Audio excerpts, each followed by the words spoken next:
Okay, so now we're going to talk about inner axle spacing and weights. So we got a gravel truck, tandem drive, and a trident pup. Okay, so to figure out the weights on this truck, what I did is I looked at the steering axle tires, and the steering axle tires are 11 inch. So to figure out the legal weights, do 11 inches times 254 times 2 because you have 2 tires. So that number comes out to be 5,600 kilograms. I just rounded up. It was just under 56. So you have some drives here. They're allowed 17,000. These are all legal weights. And then on the pup, it's a tri, so you're allowed 21,000. The only way I can get 21,000 on my pup is if my inner axle spacing, which is measured from the center of the last drive axle to the front axle on the trailer, if that measurement is 5.5 meters or greater, you're allowed 21,000 on that pup. Okay?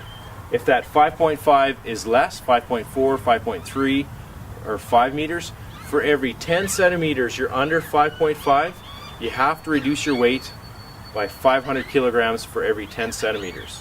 Okay, so this unit in combination with the tire size up front, you're allowed 43,600 kilograms, and those are legal weights, no permits involved.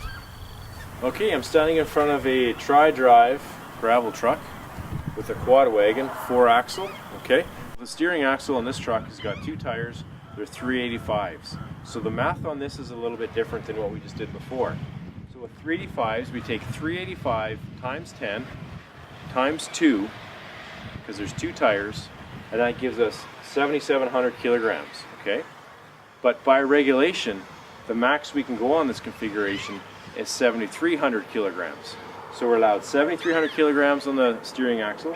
We're allowed 23,000 kilograms on the drives with a tri-drive permit. And on our quad wagon, we're allowed up to 31,000 kilograms. Okay? So one thing we got to remember is the inner axle spacing must be 5.5 meters or greater to get the max weights. Okay? So how to measure that is, what I'm going to measure from is the last drive axle, the center of the last drive axle, to the center of the first trailer axle. That has to be 5.5 meters or greater. Okay, this combination, we're just at 5.5 meters, so we can get legal axle weights. If you're under 5.5 meters, for every 10 centimeters you're under, you've got to reduce your weight by 500 kilograms. So just remember that. So this combination, you can get 61,300 kilograms if all the inner axle spacings are correct, which they are. So you're allowed that weight. That's your GVW on this unit. Okay, so I'm in front of a quad wagon here. We've got 4-axle trailer. It's a gravel box. Okay, so what I want to talk about is the weights. Okay, so on this configuration, you're allowed a max of 31,000 kilograms. Okay, so just don't get it in your head since you have a tandem, you're allowed 17 and 17. That's not the case. You're only allowed up to 31,000 kilograms. Okay.